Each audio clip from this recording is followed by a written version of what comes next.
최순실 씨 일가 불법 재산 추적은 헌재 판결과 무관하게 앞으로 계속돼야 한다는 분들이 많습니다. 이 부정축제 재산을 추적하고 있는 분들입니다. 시사인의 주준희 기자 나오셨고요. 안녕하십니까. 네. 여기까지는 뭐 흔히 듣는 이름인데 이분은 방송에 처음 나오신 분입니다. 안원구 전 대구 국세청장. 예. 안녕하십니까. 안녕하세요. 네. 청장님? 네. 방송 처음 하십니까? 그렇습니다. 네. 말을 좀 길게 하세요. 생방송 처음 하시죠? 예. 사실 이 생방송이 처음이라 망설여졌습니다. 네.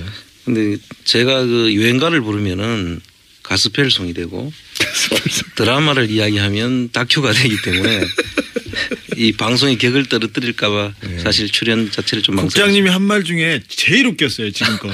자, 청장님이 이제 이렇게 평생 방송을 해본 적이 없는 분인데 이렇게까지 방송에 나오게 된 것은 이 최순실과 재산을 찾는 활동을 시작하면서부터 이렇게 된 거예요. 결국은. 그렇습니다.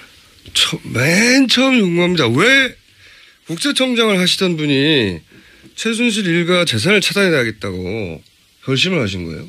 예, 맨 처음에는 사실 저는 크게 관심이 없었습니다. 그런데 청와대 그 고위 관계자들이 청문회 과정에서 고위 관계자 누구요? 그때 김기춘 비서실장과 네. 그 김장수 그 네. 안보실장이 당시에 그 세월호 당시에 그 대통령께 보고했는 과정을 설명하는데 너무나 말이 안 되는 이야기를 하고 계시고 특히 어떤 부분이 조금 말이 안 된다고 생각하세요? 그 당시에 그분들이 위치가 대통령을 대리해서 그 상황을 정리를 해야 될 분들 아닙니까? 예. 꼭 보고를 했다고 하는 것이 다가 아니죠. 예. 그분들 입장에서는 대통령이 안 계셔도 그 일을 대행을 해서 추진해야 될 분들이 보고했는 걸 가지고 그냥 문제를 자기는 다 할 거 다 했다. 그리고 그분들은 대통령이 어디인지 모르면 안 되는 분들이고 그렇습니다. 알려면 적지 않은 분들인데. 당연하죠. 예. 그래서 그분들의 그 방송에 나와서 그걸 떳떳하게 이야기를 하시더란 말이죠. 거기서 열받으셨구나. 예, 그렇습니다. 그래서 그 당시에 이제 그 청문위원으로 있던 안민석 의원한테 전화를 했죠. 잘못 전화하시긴 한 건데. 하필 안민석 의원에게 전화하셔가지고. 그 전화한 게 지금까지 오게 된 하나의 뭐. 그래서 안민석 의원에 전화하셨고 그러면 같이 일을 해보자. 그렇습니다. 전화하고 그 다음 날 납치돼서 저희들하고 독일에 다녀오셨죠. 바로 다음 날. 자, 그 독일에서 실제 이제 물론 주진우 기자도 자금 추적을 오래 해왔고 안민석 의원도 거기 크게 관심을 가지고 해왔는데 적어도 이런 부분에 대해서는 이제 청장님이 전문가를 할 수 있지 않습니까? 예. 숨겨진 자산을 찾는다든지 돈을 추적한다든지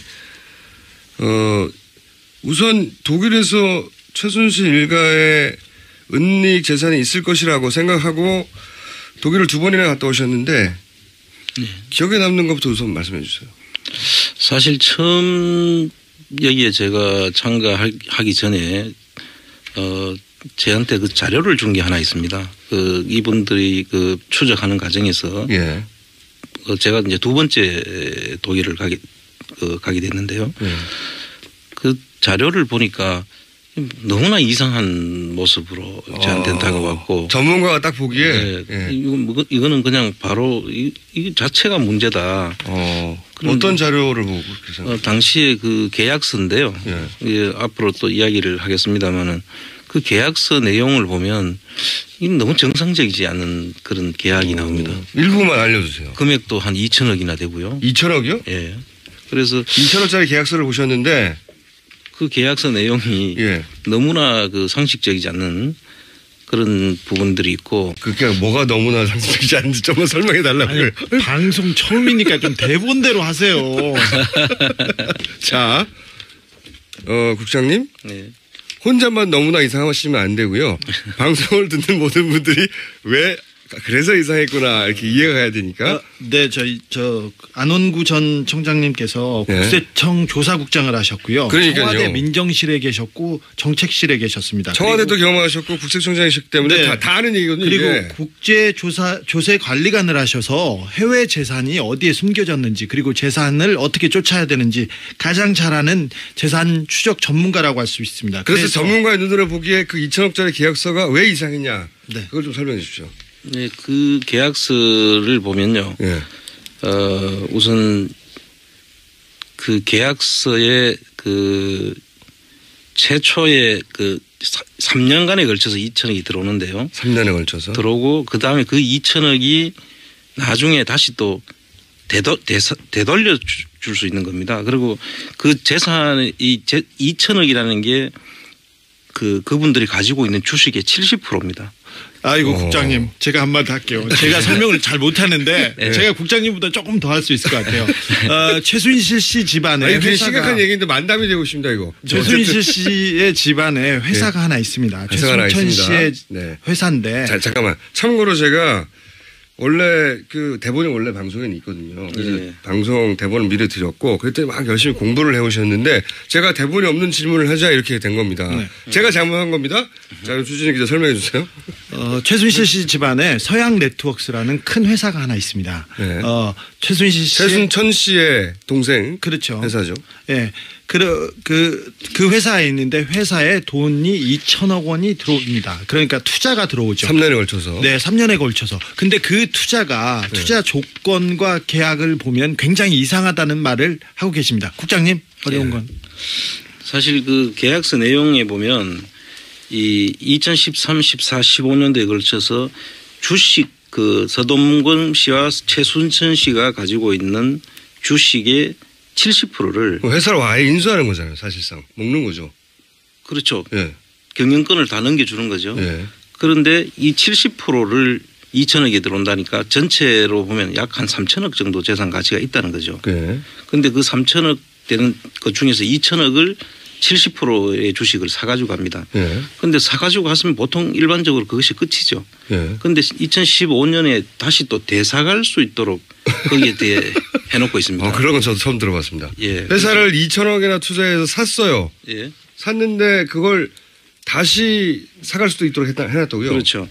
그리고 또 그 2천억을 투자를 한 데가 네덜란드에 있는 페이퍼 컴퍼니예요. 알고 봤더니. 예, 알고 봤더니 그리고 페이퍼 컴퍼니에다가 홍콩으로 해서 들어오는데 그 페이퍼 컴퍼니에 들어간 돈의 원천이 AEA라는 그 펀드에서 들어오는 겁니다. 예. 그래서 그 지역도 그렇고 예. 또 다시 되사갈 수 있다는 것도 그렇고 해서 이 문제가 있는 것 같다라고 하면서 살펴보다 보니까 예. 또 공교롭게도 2013년도에는 예. 이 서양 그 네트워크스라는 회사가 예. 최순실 씨 가족이 운영하는 최순실 씨의 서동검 씨의 회사가 예. 그 세무 그 조사를 유예를 받을 수 있는 그 모범 납세자 상을 받습니다. 예. 2013년도에. 예. 그래서 그건 어떤 의미가 있습니까? 그렇게 되면 모범 납세자 상을 받게 되면은 그 해에 그 세무 조사가 없이 예. 그 유예를 받을 수가 있습니다. 그래서 돈이 들고 나는 거를 조사를 일단 안 당하게 되죠. 안 당하게 된다. 그래서 이거는 상당히 그 모든 것이 기획된 내용으로 볼 수밖에 없고 그래서 이게 반드시 한번 확인을 해봐야 되겠다 하면서 제가 여기에 이제 합류를 하게 된 것이죠. 그러면 의심하시기로는 그 돈이 그런 조건으로 투자됐다가 빠져나가는 게 너무 이상하다. 그렇죠. 의심되시기로는 그 해외에 있던 최순실 씨의 자금이 숨어 있던 자금이 합법적으로 들어오는 루트로 삼은 것이다. 이렇게 이해하셨습니까? 그럴 수도 있다. 일단 합법적인 루트는 뭐 그 큰 루트의 의미라기보다는 그 돈의 2천억이 과연 그 회사 가치가 그것도 네덜란드에 있는 펀드가 한국에 있는 회사의 가치를 어떻게 평가할 것이며 그 돈이 2천억이 그 평가가 되는 금액인지에 대한 의심이 먼저 들었고요. 먼저 들었고 그건 당연히. 그다음에 2천억이라는 돈을 한국에다 투자한 그 자금의 원천이 과연 어디일까 하는 의심이 들었고요. 그러니까 숨겨져 있던 비자금이 그런 식으로 한국으로 들어올 수도 있다라는 생각이 들었죠. 예.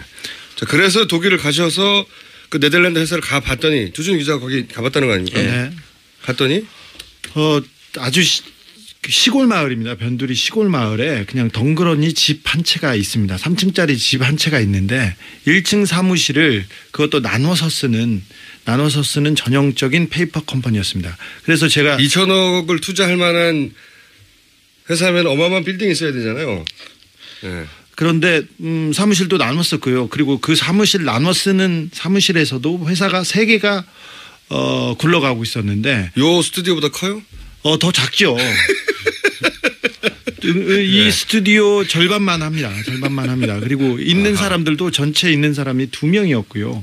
지나가는 분들이 몇 명 있었고. 그래서 돈을 투자하기로는 뭐 좀 무색한 그런 규모였습니다. 제가 저도 사진 봤는데 이렇게 표현하는 게 맞는 거예요. 산속의 오두막, 오두막 집이었어요. 횡하니 덩그러니 놓여 있습니다. 예. 서양 네트워크스가 아이들 옷을 파는 그런 섬유 회사인데요. 그냥 옷 회사인데 우리나라에 있는 그 의류 옷 회사에 해외에서 수천억 대, 수백억 대라도 투자한 액수가 투자된 경우는 없었습니다. 그렇죠. 그리고 네덜란드 회사가 갑자기 한국에 홍콩을 통해 가지고 옷 회사에 2천억을 투자했으면 어마어마하게 큰 뉴스잖아요, 사실은. 그렇습니다. 그리고 이제 자금도 흘러 들어오는 경로가 네덜란드 그다음에 페이퍼 컴퍼니에서 홍콩으로 또 들어옵니다. 그 홍콩에는 리엠펑이라는 그 세계적으로 굴지 회사 이름을 쓰게 되는데요. 그 세계 굴지의 그 리엠펑이 자체가 하는 것이 아니라 또 하나의 리엠펑 아시아라는 또 회사를 하나 만드는 것 같습니다. 그래서 그쪽에서 다시 그 서양 네트워크스로 들어오는 걸 과정을 봐서 지금 현재 그 돈이 어디에 어떻게 지금 있는 건지 그분은 개인 재산으로 분류돼야 되지 않습니까? 개인의 주식을 팔았으니까. 그렇죠. 그 법인에 들어간 게 아니라고요. 따지고 보면 투자라기보다는 주식을 양도한 거죠. 그렇죠. 회사를 산 거죠. 보통 용어로 하면. 그렇죠. 주식을 사서 회사를 경영을 하게 되는 거죠. 그렇다면 그 자산은 개인 명의로 지금 어디에 있을 텐데 회사에 들어가지 않았을 테고 그렇죠. 그 부분에 대한 추적도 필요하다고 봅니다. 사실 이런 경우라면 네덜란드에 있는 어떤 분이 한국에 있는 옷 만드는 회사를 2천억을 주고 사가지고 경영직을 인수한 거니까 거기는 지금 네덜란드 경영진이 쫙 깔려 있어야 돼요. 그렇죠. 일반적인 경우라면. 없어요, 근데. 그런데 리엠펑 회사에서 그걸 경영을 하도록 해놨죠. 네덜란드에 있는 그 페이퍼 컴퍼니도 규모가 어느 정도는 돼야 그러니까요. 페이퍼 컴퍼니를 통해서 투자를 할 수 있습니다. 근데 규모가 어느 정도는 돼야 됩니다. 사무실에 여직원이라도 좀 있어야 되는데요. 남직원 몇 명이라도 이렇게 분주하게 막 2천억을 투자한 회사니까. 근데 그 1인 회사였어요. 그리고 그분이 숨어있는 갑부 아니에요? 그분이 그 한국과 전혀 인연이 없고요. 한국에 투자한 적이 없다고 얘기하고 있습니다. 신기하네요. 그게 바로 페이퍼 컴퍼니입니다. 또 그렇게 해놓은 것이 페이퍼 컴퍼니죠. 자, 이게 한 예입니다. 한 예. 제가 앞에 이번에 가셔서 뭐 인상적이었던 이야기 한번 해달라고 했더니 이야기가 길어졌습니다. 내용이 제가 보기에는 방송을 많이 하시면 대략 2분 내에 끝낼 내용이었거든요. 그걸 제가 10여 분 얘기했고. 괜찮습니다. 왜냐하면 저희가 이럴 것 같아서 3부도 터놨어요. 3부에도 계속 나올 수 있기 때문에. 이거는 청장님, 이거는 왜 중요합니까? 저도 계속 그 최순실 씨 일가가 정상적이 아닌 부정의 한 방법으로 축제한 재산이 있다면 다 몰수해야 된다고 생각합니다, 저는. 근데 그 중에서 특히 지금 해외 재산 추적에 이제 집중하시는데 이 해외 재산 추적이 왜 중요합니까? 해외 재산이 중요한 거는 우선 2가지 정도로 우리가 중요한 점을 봐야 되는데요. 처음에 그 박정희 시대 때 그 문명자 선생이라고 아시죠? 그분이 쓴 그 내용을 보면 기자였죠 그때. 대기자셨는데 이분이 그 박정희 시대의 그 자금 그 비자금 은닉 관련된 내용들을 기록한 게 있습니다. 그 내용을 보면 그 당시에 그 김성곤 씨가 예. 기업들로부터 자금을 만들고 주로 석유 회사 예. 또는 뭐 농산물 수입하면서 예. 그다음에 뭐 섬유 수출의 커터량을 조정하면서 이런 예. 등등으로 해서 자금을 형성한 게 나오고요. 예. 그 자금들을 중간에 그 핸들링 한 사람은 김형욱 전 중앙정보부장으로 예. 나오고 그 자금을 가지고 그 이후락 네. 비서실장을 지냈던 분이 그 사위하고 아들을 통해 가지고 예. 스위스 예. 계좌를 만들어서 관리하는 정황이 나옵니다. 굉장히 구체적으로 나옵니다. 예. 예. 그래서 그 부분들하고 그다음에 90년대부터 이제 본격적으로 시작되는 최순실 씨의 그 최태민 씨의 자금원으로 보이는 예. 그 재산들이 다시 해외 독일로 특히 독일로 가는데 이 독일 부분 대부분 부동산입니다. 아, 독일에 있는 건 현재 예, 확인하신 바로는 거의 다 부동산이고 독일에는 사실 금융자산을 은닉하기에는 적절한 곳이 아닙니다. 독일에 있는 스위스는 혹 그 금융자산이 있는지 모르겠으나 예. 있는 걸 추정되나 독일에 있는 건 대부분 부동산 자산이라고요? 그렇습니다. 독일에는 금융 시스템 때문에 쉽게 이게 금융자산 상태로 은닉하기에는 그 어려운 곳이고 그 독일에는 그 부동산 형태로 근데 그 부동산 회사 이름으로 안 가고 대부분 뭐 음식점, 뭐 액세서리 회사, 뭐 이런 식으로 전부 다 그 종목은 여러 가지 형태로 나타납니다. 그냥 땅이 아니라 예. 건물을 차명으로 사고 그 건물에 누군가 입주해서 살게 하고 뭐 이런 거군요. 그렇습니다. 대부분 뭐 주택도 일부 있고요. 그래서 그 재산들이 지금 현재까지 저희들이 파악한 걸로는 그 부동산은 사실 숨어 있고 네. 전부 다 앞에는 다른 종목들이 음식점 뭐 액세서리 회사 그냥 뭐 일반 호텔 뭐 이런 식으로 해서 숨겨져 있죠. 그 겉으로 보면은 멀쩡한 회사죠. 그렇군요. 그런데 사실은 전부 다 그 부동산을 은닉하는 실제 주인은 따로 있는. 그렇죠. 그 법이 개엠베아라는 법인 유한회사를 만들어서 그 안에 다 숨겨놓는 형식입니다. 자. 그러면 이게 언제부터 어떻게 시작된 건지 주진우 기자 심심해서 놀고 있는 것 같은데. 예. 저는 뭐 최순실 씨의 은닉 재산, 뭐 최순실 씨의 재산이라고 보지 않고요. 박근혜 최순실의 공동 재산이라고 보기 때문에 그런데 애초에 이 출발은 사실은 이 관련해서 저희가 최태민 씨의 의붓아들. 아들이죠. 가족들만 알고 있는 건 있을 수 있으니까요. 조영래 씨 얘기를 들어보면 결국은 박정희 대통령 뭉식 돈으로부터 시작됐고 그것이 최태민 씨로 넘어갔고 최태민 씨에서 그 최순실 때로 넘어갔고 그 돈이 종작 돈이 이렇게 쭉 흘러온 거거든요. 네? 그렇습니다. 박정희 대통령 시절에 미 프레이저 보고서, 국무부에서 조사한 프레이저 보고서를 보면 박정희 대통령이 비자금 계좌를 스위스에 만들어서 차관이라든지 그리고 해외에서 들어오는 돈의 퍼센티지 네. 뽀찌를 띄었죠. 그래서 계좌를 만들고 재산을 은닉했습니다. 박정희 대통령의 주변 사람들 김영욱, 박종규, 차지철, 이우락 이런 모든 사람들이 스위스의 계좌를 가지고 있고요. 뉴욕 주변에 대저택을 가지고 있습니다. 이런 식으로 재산을 해외로 은닉했는데 1979년 박정희 대통령이 12.6으로 가시고 나서 스위스 계좌에 대한 그 정리가 잘 되지 않았다고 저는 듣고 있어요. 그래서 그 이후에 그 재산이 어느 정도는 남아서 스위스와 독일로 이렇게 흘러들었다고 합니다. 스위스 금융 관계자들을 이렇게 보면 스위스의 한국 사람 계좌로 보이는 괴자금, 굉장히 많은 자금들이 계속해서 왔다 갔다 합니다. 채권 시장에서도 그렇고 금 시장에서도 그렇고. 그런데 그 부분의 상당 부분은 저는 박정희 대통령과 관계가 있는 돈으로 보고 있습니다. 그래서 그 돈이 스위스를 기반으로 그 근처에 있는 독일로 80년대, 90년대 이렇게 움직이면서 이게 그 현금화보다는 그 부동산이나 다른 회사로 만들어지고 있다고 봅니다. 1992년도에 유벨이라고 정윤회, 최순실 그리고 유아무개 씨라는 사람이 직접 회사를 만들면서 그게 첫 번째 페이퍼 컴퍼니? 아니요, 그건 회사죠.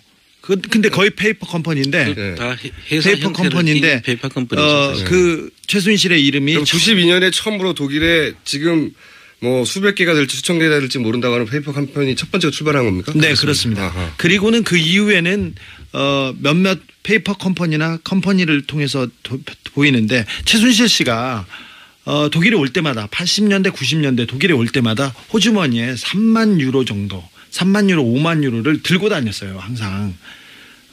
굉장히 큰 돈이죠. 그리고 그 돈을 항상 모든 돈을 현찰로 썼습니다.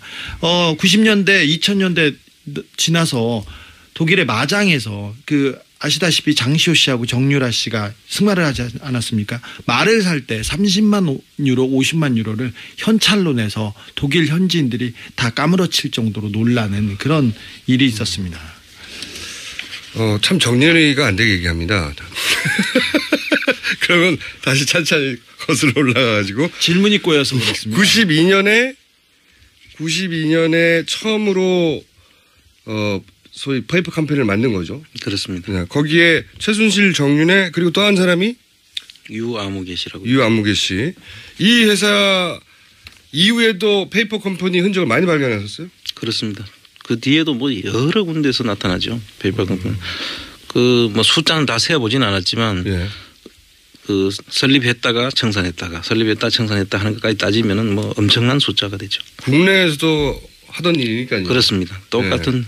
하던 일인데 만들었다가 없애버리거나 만들었다가 이름을 바꾸거나. 예. 그런 형태로. 독일에서도 그게 계속 반복됩니까? 그렇습니다. 그때 이제 독일의 교포들 이름을 쓰죠. 본인이 직접 등장할 수가 없으니까. 92년도에 처음에 등장을 했다가 예. 98년도에 없어진 다음부터는 예. 그 본인들 이름은 사라집니다. 예. 예. 그래서 그 뒤에는 아예 그분들의 이름은 등장을 하지 않고 그 뒤부터는 그 조력인들이 중심이 돼서 이루어지는 걸로 봐서는 일종의 점조직 같은. 그래서 사실 어떤 한 줄기 한 세 갈래 정도 줄기로 저희들이 보고 있는데요. 예. 그 줄기를 벗어나면 자기들끼리도 사실 잘 모르는 것 같아요. 그러면 세 가지 정도 줄기라는 건 어떤 줄기입니까? 어떤 특정 종교인 쪽 라인이 하나 있고 그다음에 이제 기업인들 그러니까 한독 경제인회를 중심으로 한 그 유명한 한독 경제인회 예. 쪽을 중심으로 한 라인이 하나 있고 그다음에 아까 지금까지는 아직 확정할 수는 없는데 유아무개 씨처럼 교민들을 중심으로 해서 물론 그 안에는 다 이렇게 교민들은 뭐 이름은 다 섞여 있습니다만 크게 한 세 갈래 정도로 봐야 되지 않을까. 종교 라인, 기업 라인, 교민 라인 세 가지 정도가 뒤섞여 있지만 크게 분류하자면 그렇게 카테고리가 나뉜다. 예. 카테고리를 나눌 수 있었다는 건 샘플들이 많이 있었다는 얘기네요. 그렇습니다. 자, 처음에 합류하셨을 때 오랜 시간 이 재산을 추적해왔던 주진우 기자나 안민석 의원이 이런저런 얘기를 막 했을 거 아닙니까? 이런 식으로 돈이 이제 해외로 빠져나갔다. 네. 전문가가 보시기에 처음에는 그럴 리가 없다고 생각하지 않으셨을까요? 네, 처음에는 저도 안 믿었죠. 독일에 같이 안 가시려고 하더라고요. 그럴 리가 없다고? 네. 저를 좀 소원하게 또 보고. 그랬었습니다, 사실. 네. 근데 이제 처음에는 믿을 수가 없었죠. 지금도 아마 우리 국민들이 대부분 처음에 그렇게 믿고 있을 겁니다. 저하고 똑같이. 그런데 그 당시에 반신반의하면서 거의 사실 아까 주 기자가 말씀하셨지만은 끌려가셨어요. 끌려가다시피 갔죠. 그런데 가서 확인하면서 이거는 정말로 이거는 내가 해야 될 일이다. 또 이거를 확인하지 않으면 안 되겠다. 네. 정말 확인하면 할수록 하나의 암덩어리처럼 엄청나게 큰 뭔가 있다. 그래서 사실 지금은 제 일처럼 돼버렸죠. 그래서 처음에 그 생각들이 많이 바뀐 겁니다, 지금. 저희가 독일 취재 갈 때마다 생각하는데 프랑크푸르트는 거대한 순실의 왕국 같아요. 공항에 내리지 않습니까? 그러면 최순실 씨 집안의 보모조차도 VVIP 대접을 받았어요. 그 항공사와 영사관과 모든 데서 도움을 받았고요. 그리고 은행, 그 다음에 다른 한인 단체들, 종교 단체들이 최순실 가를 위해서 유기적으로 움직이는 게 지금도 보입니다. 근데 이제 그 얘기를 처음에 들으실 때는 설마 그럴까 싶었는데 가서 이제 본인으로 직접 확인하고 서류들을 보고 기타 확인을 해 가는 과정에서 맞구나 하고 이제 생각을 하셨군요. 그렇죠. 하나하나가 다 처음에는 반신반의했던 것이 직접 그 증인들을 통해서 증언을 듣고 또 서류를 보고 직접 현장도 가보고 저희들이 지금 할 수 있는 건 지금 다른 방법은 없습니다. 서류를 뭐 우리가 수사권이 있거나 조사권이 있는 상태가 아니기 때문에 그분들 말을 듣고 이제 크로스 체크를 하고 이렇게 이제 현장도 직접 가서 보고 이랬는데 거기 페이퍼 컴퍼니에 있다고 하면 거기 가서 진짜 페이퍼 컴퍼니인지 아닌지 가늠해보고 가보고 거기에 있는 사람들을 만나서 대화도 해보고 그걸 정말 발로 뛰고 만나고 현장에서 전부 다 지금 저희들이 확인을 하고 있죠. 그래서 그 상태를 보면 볼수록 처음에는 긴가민가 했던 이야기들이 희한하게 전부 다 하나씩 딱딱 맞아 떨어지는 겁니다. 그래서 이게 뭐지 하는 지금 정말 뭐 홀린 것처럼 그냥 단순하게 듣던 이야기인데 가서 그럴 일 없어 하다가 정말 그렇게까지 했을까 했는데 가서 들어보면 그게 다 현실로 나타나니까 충격이셨겠어요 처음에. 상당히 충격이었죠. 그리고 지금은 이제 그 거대한 암덩어리 내가 제거해야 되겠다 이렇게 생각하시는 거예요? 그렇습니다. 거대한 암덩어리. 자 그러면 이번에 간 독일에 간 그 성과는 뭡니까 주진우 기자?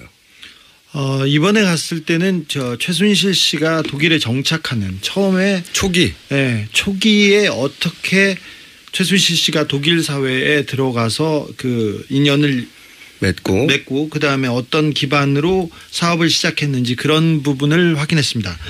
80년대에 임정평 교수라고 법대 교수라고 합니다. 그 교수의 소개로 최순실 씨가 독일에 있는 교민 회장 그 다음에 그리고 그 기둥 역할을 하는 그런 분들 2-3명하고 인연을 맺습니다. 그리고는 같이 어울려 다니면서 그 재산에 관련된 회사를 만들고 그다음에 일을 하기 시작합니다. 독일에 오랫동안 이제 기반하고 있던 교민들하고 이제 결합하는 과정이 초기에 있었던 거군요. 네. 처음에 최순실 씨는 그 3스타의 딸이라고 소개를 받았어요. 본인을. 네.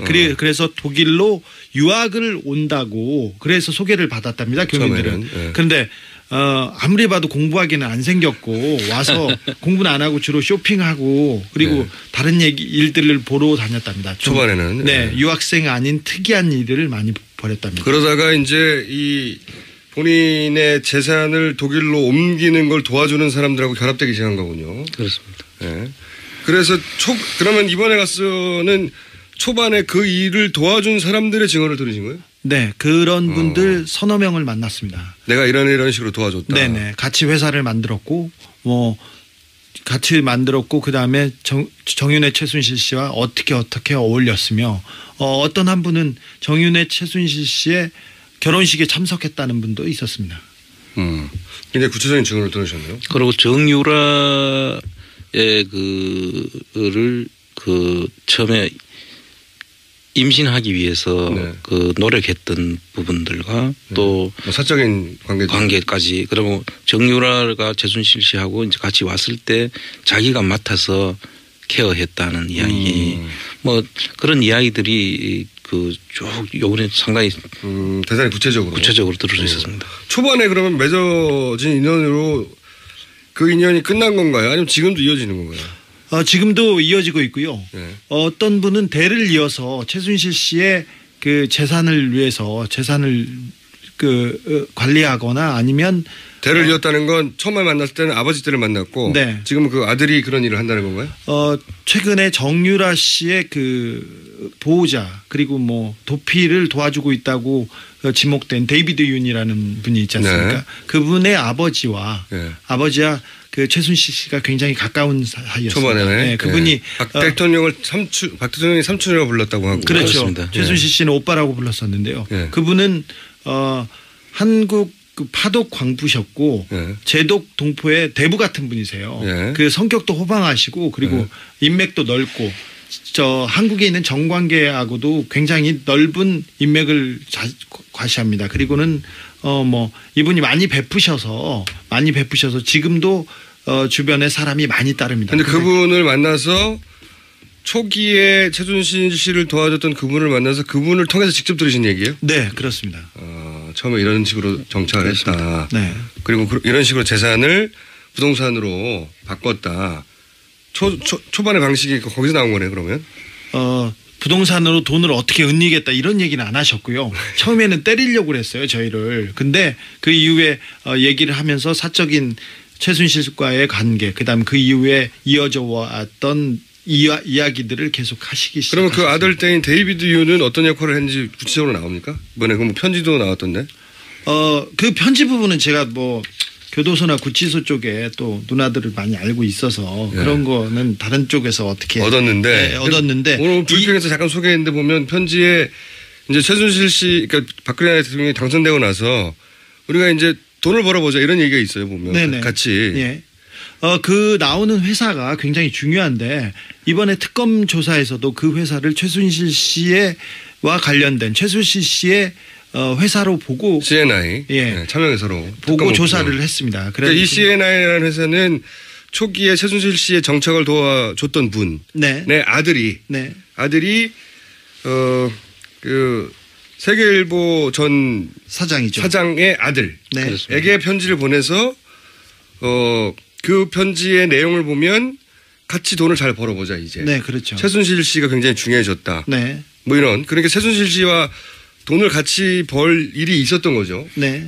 그 사이드에서. 예, 그래서 그 CNI라는 회사를 통해서 우리가 어떻게 집중하면 우리의 꿈이 이루어질 거야 이런 얘기인데 그 회사가 그 세계일보 전 사장이 만들었다고 그분은 얘기하고 있습니다. 자기와 자기 주변 사람이 5억을 내서 투자회사를 만들었다고 합니다. 종교재단 지도자인데. 네. 근데 투자회사를 만들었고 데이비드 윤하고는 전혀 관계가 없다고 얘기를 하고 있으나 데이비드 윤은 이미 뭐 5년 전에 자기가 편지에서 이 회사가 중요해질 거야. 그리고 최순실 씨하고 같이 해서 뭐 꿈을 이룰 거야. 이런 얘기를 돈을 많이 벌어보자는 얘기 계속 나와요. 심지어는 그 사람들이 우리는 드림팀이야 이렇게 하고 있죠. 드림팀이야.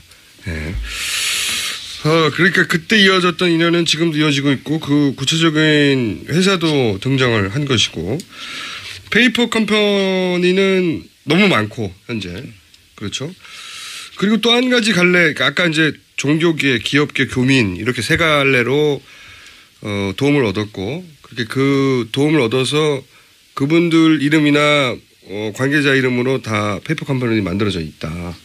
그래서 이분들 이름만 따져가지고는 이게 페이퍼 컴퍼니인지 아닌지 최순실 자산인지 아닌지 알 수가 없는데 히스토리로 거슬러 올라가 보면 그렇다는 거죠. 네, 출발이. 또 한 가지 덩어리가 이게 있지 않습니까? 지금 얘기한 건 최순실 씨가 나중에 독일로 옮긴 자산에 관한 의혹들이라면 애초에 이제 스위스은행과 관련된 또 의혹들이 있지 않습니까? 이거는 박정희 전 대통령 생전에 그쪽에 계좌가 있지 않았을까 하는 미국 의회 보고서도 있고 그걸 추적했던 우리나라 기자의 그 메모들도 있는데 이 스위스은행 관련해서는 유경수 여사의 언니 유긴순 씨 장남 홍세표 씨가 또 연관이 있는 의혹이 있다면서 이게 내용이 어떻게 되는 겁니까?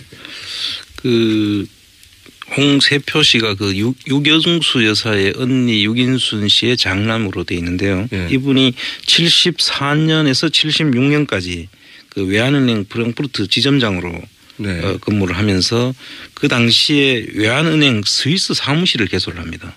없다가. 그래서 이 시점이 이제 좀 눈여겨볼 만한 대목인데요.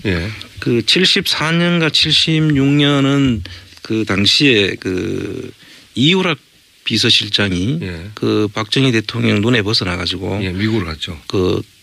한때 외국으로 그때 지금 그 내용으로 보면 바하마로 도망을 간 걸로 돼 있습니다. 그런데 그 바하마에 있을 때 그 당시에 이 시기하고 지금 일치를 하는 겁니다. 그때 이제 그 이우락 씨 일가 사위와 아들이 관리하던 스위스 계좌를 그 책 내용에 보면 박근혜 대통령으로 이름을 바꾸는 그런 이야기가 나옵니다. 원래 이유락 씨가 관리했었는데 사실 관계가 틀어져가지고 해외로 뜨니까 이제 관리자를 바꿔야 되는 상황이 됐던 것으로 추정이 된다. 예, 그래서 이 시기도 상당히 그 지금 그 중요한 시기적으로 일치하는 게 있습니다. 그리고 이분이 근무를 하다가 나중에 그 스위스 사무실이 98년도에 2000년도에 그 사무실을 닫습니다. 근데 그 사무실을 닫기 전에 하나 헝가리 은행이 또 만들어집니다. 그래서 지금 그런 부분들은 앞으로 이제 계속 제보도 있고 저희들이 좀 더 추적을 해야 될 부분이라고. 박정희 전 대통령의 비자금이 스위스에 있는 것이라고 저희가 주장하는 게 아니라 이미 미 의회 보고서에 그때 나왔습니다. 그렇습니다. 예. 벌써 40년 전에 나왔는데 그 이후로 그 자금에 대한 추적이 있었던 적이 없죠. 그렇습니다. 없는데 지금 이제 최순실 자금을 찾다가 여러 가지 찾다 보니 그 관련 흔적들이 나오기 시작하는 거죠. 그렇습니다. 예, 조금씩 나오기 시작한 겁니다. 이거는 박정희 대통령 생전에 그쪽으로 넘어간 금액이 아닐까 하는 것이고 그렇습니다. 최순실 자금은 그 사후에 만들어진 뭉칫돈이 최순실 넘어가서 해외까지 갔다. 큰 갈래가 두 개가 있는 것이죠. 예, 그렇습니다. 예. 그리고 또 중요하게 앞으로 봐야 될 인물이 또 누가 있습니까? 그 양혜경 전 삼성 유럽 본부장 얘기도 자꾸 등장하던데요. 이분이 소위 기업 카테고리에 관련된 분입니까? 네, 일단은 저희들은 그렇게 보고 있습니다. 지금 아직까지 그분을 저희들이 몇 번 만나려고 시도도 했고 연락도 하고 그렇게 했는데도 불구하고 계속 미루고 저희들이 집을 일단 찾아갔었을 때는 그 집이 비어져 있었습니다. 예. 그래서 이분은 계속 저희들을 지금 피하고 있다고 보여지는데요. 그분들을 이제 그분을 만나 봐야 되겠다고 한 게 이런 데 이유가 있는 거거든요. 그런데 이분이 관여했다고 추정하는 뭐 배경이 있을 거 아닙니까? 근데 일단 삼성이 독일에서 정유라 최순실 씨의 딜을 다 봐줬고요. 그리고 양혜경 씨의 인맥들이 주요 자리로 다 포진합니다. 미얀마 대사로 간 그 분도 양혜경 씨의 부하였고요. 그다음에 포스코 권어준 회장 이번에 다시 이 탄핵 와중에도 재신임이 돼가지고 그 임기를 이어간다는데 이분도 그 양혜경 사장과 막역한 그 제독 그 경제인의 소속 사람들입니다. 다 연결되네요. 네. 그리고 하나은행의 이상화 지점장 있지 않습니까? 계속 문제가 되는. 네. 대통령이 그렇게 승진을 시키라고 몇 단계를 그냥 띄어서 승진을 시키라고 했던 사람도 그 양혜경의 학교 후배고 그 단체에서 그 막내 일을 하던 사람들입니다. 그래서 양혜경 사람들이 주로 최순실가에서 그리고 박근혜 정권에서 중요 자리에 포진합니다. 중요하게 프랑크푸르트만 들렸다가 그리고 양혜경 주변만 들렸다가 가면 한국에서 좋은 자리를 받고 있습니다 지금. 지금 그 한독 경제인회는 이분이 만드셨고요. 아예 양혜경 씨가 만드셨고. 또 여기서 이 미얀마 대사도 배출됐고 뭐 많이 배출됐죠. 그렇습니다. 지금 코이카 이사장도 배출됐고 여기에 언급 안 된 한 열 몇 분이 지금 주요 보직에 가 있더라고요. 그러니까 찾아보시니까 그래서 이분들이 그냥 된 것이 아니다 그런 생각이 들고 또 고대 교우회장을 지내신 분이 그 홍세표 씨 앞에서 말하는 유럽 스위스 사무실을 개소했던 분 그분의 그 고대 교우회장을 하실 때 양혜경 씨가 또 고대 교우회의 간사를 맡으셨어요. 다 연결돼 있군요. 다. 이상화 씨도 고대 교우에서 또. 그러니까 박근혜 대통령의 친인척 라인에서 거기서 교우회나 거기서 혹은 독일에서의 인연이나 이런 식으로 형성된 거군요. 그리고 지금 현재 그 정유라의 말과 관련된 부분들에 보면 그 정유라 말 관련해서는 이분의 직간접적으로 도움이 있었다는 정황이 이분이 IOC 쪽에 그 승마 관련한 상당히 그 인맥이 엄청나게 넓다고. 양혜경 씨가요? 양혜경 씨가요.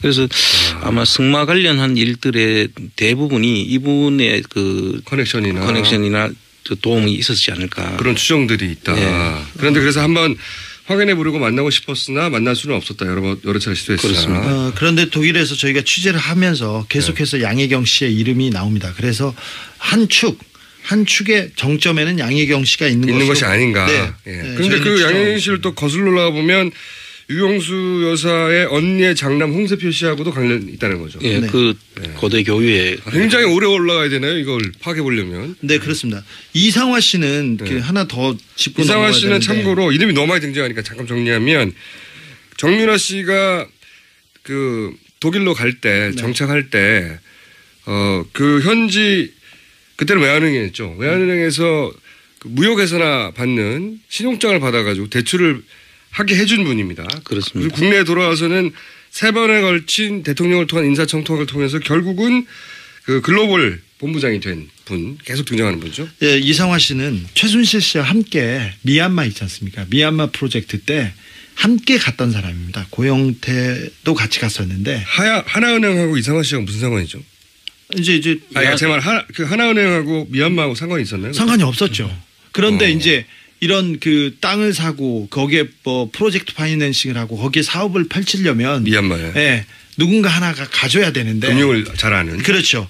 이 그 금고지기 자금지기 역할을 이상화 씨가 할 것으로 추정이 된다. 네네 할 것으로 그 역할을 가지고 갔겠죠 미얀마에. 그리고 글로벌 아직은 확인이 안 돼서 추정이라고 하죠. 그리고 글로벌 본부장에 계속 그 자리를 달라고 최순실 씨가 계속 요청을 했던 겁니다. 그렇죠. 또 현지에서 들은 이야기는 그 이상화 씨가 그 현지 부동산도 상당히 그 최순실 씨 쪽에다가 소개도 하고 알려줬다는 그런 이야기. 독일 그 지점장을 할 때. 그건 팩트입니다. 부동산을 많이 연결해주고 많이 소개해주고 그랬어요. 최순실 씨가 독일에서 돈 문제를 해결하는데 큰 도움을 준 사람이군요. 네, 그렇습니다. 네. 그리고 국내 와서는 글로벌 영업 본부장이 됐고 그 최순 인사청탁을 통해서 자리를 만들어서 줬죠. 예, 그게 이제 안정범 그 수석의 다이어리에 나온 내용이고. 네. 저희가 사실은 오늘은 처음 모신 거라서 좀 두섭긴 합니다만은 한번 총 정리를 제가 해드릴게요 나중에. 그래서 이상화 씨 이름이 자꾸 등장하고 그러면 이렇게 쭉 해보시니까 아직 뭐 다 알아낸 것도 아니긴 하겠습니다만은 대략 이렇게 보시니까 해외에 넘어간 재산의 규모가 어느 정도 될 것 같다고 생각하십니까? 지금 그 재산의 형태가 그 지금 재산으로 남아있는 형태가 뭐 물론 부동산이 있는데 그 부동산도 차명으로 다 돼 있고요. 그다음에 그걸 좀 확인을 거쳐야 되죠. 그렇죠. 두 번째는 이 법인 속에 지금 법인의 뭐 종목이 뭐든 간에 업종이 뭐든 간에 다 부동산이었지 않습니까? 네. 그리고 아까 뭐 2천억 같이 이렇게 들어온다든지 또 그 지금 스위스 쪽은 아직 저희들이 확인도 지금 전혀 못한 상태고. 그렇죠. 그래서 이런 부분들은 뭐 엄청나다라는 정도만 우리가 얘기할 수 있지. 금융자산은 아예 확인도 못한 거죠. 예, 그렇죠? 그렇습니다. 그래서 그 부분을 지금 현재 뭐 얼마다 이렇게 이야기하는 것은 의미가 없고요. 많다. 엄청나게 많다. 엄청나게 많다. 아하. 어려운 점은 뭡니까? 너무 오래돼서. 이 재산 형성하는 과정에서 사람 이름도 바뀌고 법인명도 바꾸고 또 재산의 형태도 바뀌어지고 이런 과정들을 거쳤기 때문에 게다가 복잡하게 아주 복잡하게 꼬아놓고 그래서 최순실 씨가 구치소에서 그랬다는 거 아닙니까? 찾아보라. 다 몰수해라 있으면 이렇게 이야기했다는 거죠. 자신 있다는 거죠. 그래서 이런 부분들을 감안할 때 상당히 찾는 데는 힘이 들고 저희들도 지금 다녀보니까 아무 지금 저희들이 수사권도 조사권도 없는 상태에서 맨 땅에 지금 그렇죠. 지금 일일이 그냥 사람 만나고 오랄 수 없으니까 사람 만나고 그 물건에 가보고 서류 확인해보고 그때 그 일을 도와준 사람의 증언을 듣고 이런 거잖아요. 그렇습니다. 그래서 다행한 것은 그래도 그 독일 현지에 있는 교민들이 복수의 그 교민들이 여기에 대해서 많은 정보들을 저희들한테 제공을 해주고 오랜 세월 봐왔다니까. 그리고 저희들이 뭐 금방 가서 확인할 수 있는 건 아니고 그렇죠. 오랜 세월 동안 여기 또 그 의문을 가지고 추적을 해오신 분들이 있어요. 따로 또 독일에. 그래서 이분들이 도움이 없었으면 저희들이 뭐 이 정도까지 가는데도 정말 불가능한 일이죠. 사실 국세청이나 검찰이 나서면 얼마 되지 않은 노력과 얼마 되지 않은 시간으로 금방 성과를 낼 수 있다고 저희는 봅니다. 이 최순실 씨 은닉 재산 그리고 재단을 통해 빼돌린 재산들 그리고 살인 사건도 다 이 돈과 관련돼서 벌어진 일이거든요. 그래서 다시 특검이 생기거나 아니면 특별법을 제정해서 최순실 은닉 재산에 대해서 적극적으로 좀 나서는 그 노력이 필요한 것으로 보입니다. 실제로 그 총장님이 직접 가서 본인으로 확인하면 할수록 이건 특별히 따로 조사팀을 만들어야 되겠다는 생각을 하시겠어요, 그죠? 그렇습니다. 이 조사라는 게 조사국장 해보셨으니까 아시죠? 일반적으로 우리가 조사를 해보면 이 금융조사라든지 재산 조사를 하는 과정이 상당히 깁니다. 그렇겠죠. 그 금융은 또 금융을 추적을 해야 되고 그 다시 통보를 받아가지고 저희들이 직접 못하니까 하는 그 기간들이 긴데 이거를 특검 기간 안에 도저히 불가능한 것이죠. 불가능했었고 애초부터. 애초부터 불가능한 일이었고. 그럼 만약에 그 총장님한테 전권이 있다. 예를 들어서 전권이 있어요. 조사권이. 그러면 몇 명을 구성해서 얼마나 기간 동안 조사를 하면 이걸 싸그리 찾아낼 수 있을 것 같아요? 뭐 제가 볼 때는 지금 뭐 이 숫자는 많을 필요는 없다고 봅니다. 숫자는 그렇게 많을 필요가 없고 이제 정예 요원들을 뭐 한 국세청 한 조사국 한 개나 두 개 정도. 몇 명입니까? 한 보통 25개 반이라고 한 100명 정도. 100명이 적어요? 숫자가 적을 100명이 적습니까? 나는 한 5명, 10명 이럴 줄 알았더니 100명이 얼마나요? 너무 광범위하니까요. 100명 정도. 적어도 한 2년 정도. 2년이요? 100명이? 예. 그 정도는 추적을 해야 될 걸로. 이거 물론 물리적인 시간이 있기 때문에 그런 겁니다. 100명이 이것만 2년을 해야 이 돈을 찾을 수 있을 것 같다고 생각하십니까? 그렇습니다. 이 자체적인 그 내용상으로는 이렇게 우리가 보는 거는 추정을 할 수 있는 것이지. 그렇죠. 확인해야 되니까. 확정을 해야 되니까. 예. 이 돈이 이렇게 돼서 이 사람을 거쳐서 이렇게 갔다. 지금은 그렇게 보이는 거고. 예. 그걸 확정할 만한 서류와 증언과 그걸 받아내야 되는 거잖아요. 그렇습니다. 특검에서 2년에 100명이요. 재산 추적팀이 있었어요. 그런데 굉장히 어려웠던 것이 일단 회사 이름도 그렇고 사람 이름이 계속 바뀌어가지고 그러니까요. 가게도 그리는데 너무 시간이 많이 걸리더라고요. 가게도 그려놓고 그 사람 이름이 밑에 또 계속 바뀌니까. 네. 그래서 그 사람 재산을 확정하고 부동산 등기부등본에 나와 있는 재산을 확정하는데 그렇게 시간을 많이 썼어요. 그럼 지금 사실 해외 이야기만 하고 있는데요. 사실 국내 부분들은 상당히 더 복잡하고 더 복잡해요? 이야기 들으면 정말 구역질이 날 그럴 일들이 많이 벌어지고 있습니다. 구역질이 나셨습니까? 전문가도? 네. 이런 사안을 많이 보셨을 거 아니에요. 근데 이 정도로 꼬아놓은 사안 못 보셨어요? 이제 제가 구역질이 난다고 하는 부분은 이 꼬아놓는 게 문제가 아니라 네. 정말 거의 범죄에 해당되는 그런 일들이 벌어지고 있어요. 그냥 다 범죄가 아니라 들으면 정말 이렇게까지 할 수 있나 할 정도의 일들이 벌어지고 있습니다. 그래서 이렇게까지 할 수 있나는 다음 시간에 저희가 또 모실 건데 그때 들어보기로 하는데 조사국장을 하신 분으로서 조사국장 진짜 무서운 곳이거든요. 잘 모르시겠지만 기업들이 조사국장 굉장히 무서워합니다. 근데 사국장, 네, 제일 무서운. 조사 1국장을 했습니다. 1국장 하셨어요? 네. 사국장이 제일 무섭죠. 사국장 뭐 다 같은 국장이죠. 근데 또 그러면 그 중에서 직접 최순실 관련된 거 들여다보다가 이렇게까지 했나 싶은 게 있어요? 기가 막힌 게? 제가 지금 여기서 말씀드리기는 그렇고요. 다음 시간에 말씀하시면 됩니다. 다음에 한번 기회 되면 제가 다시 말씀을 드릴게요. 기회를 저희가 여러 번 만들게요. 이 내용을 보면 정말 저희들이 그 신문에서 사건 사고에 나오는 정도의 그런 일들이 이분들이 연관되어 있는 것으로 보이는 그런 정황들이 많이 있어요. 그래서 그 부분들은 지금 이제 좀 더 확인을 해야겠지만 그 아직 신문에 보면 대서특필해야 될 그럴 정도 일들이 수두룩합니까? 있고 일부는 그 뭐 수사가 됐는데 일부는 수사가 됐는데 뭐 어느 정도 선에서 끊긴 정황도 있고요. 하다 말았다는 그런 정황도 있고 그래서 이런 부분들은 전반적으로 여기 특별법을 만들어 가지고 별도의 조사위원회를 만들고 그 조사팀들이 구성돼서 하지 않으면 이거는 그야말로 앞으로도 영원히 안 밝혀질 그런 사안들이라고 봐야 됩니다. 100명 2년이요? 그리고 그냥 그 정예 요원들이라는 게 이제 여기서 말하는 거는 그 국세청의 그 조사 요원들뿐만 아니라 네. 수사관들까지도 같이 돼야 될. 가해 별도의 특검거리네요. 하나의 단일 사안으로. 훨씬 지금 앞에서 한 특검보다는 훨씬 더 큰 사실은 이게 모든 사건에는 돈이 있지 않습니까? 돈이 핵심이죠. 핵심이죠. 그래서 그 돈에 따라가다 보면 이 사건의 본질이 다 드러날 것 같아요. 그래서 저는 뭐 사실 그 다른 부분들 앞에서 이야기한 부분들은 큰 관심이 없었는데 그게 다 나중에 다 돈으로 다 한 가지로 연결이 되지 않습니까? 그렇죠. 이게 국정농단이 아니라 그야말로 돈 때문에 일어난 사건이에요. 그렇게 봐야 되는 거죠. 와닿습니다. 네. 국정을 농단하려고 한 게 아니라 돈을 땡기려고 하다 보니까 거기 걸리적거리는 것들을 다 치우고 그죠? 자기한테 미리 정지 작업을 하고요. 네. 그 돈을 벌기 위해서 필요한 모든 일을 하다 보니 그게 국정농단이 된 거예요. 확 와닿습니다. 자, 오늘은 맛백입니다. 그러나 맷백이고요.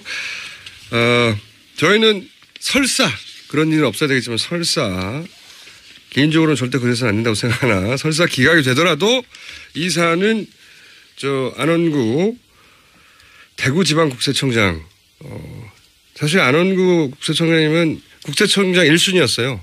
네, 1순위였는데 네. 어떻게 하다가 이명박 대통령한테 밑보여가지고 감옥 갔다 오신 분입니다. 그 얘기는 언제 할 기회가 있겠죠.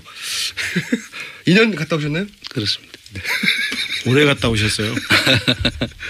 자, 오늘은 맛백이고 기각이 되든 인용이 되든 저는 안원구 국세청장님과 함께 앞으로 이 재산 찾아가는 과정 코너로 아예 만들까 생각 중이고요.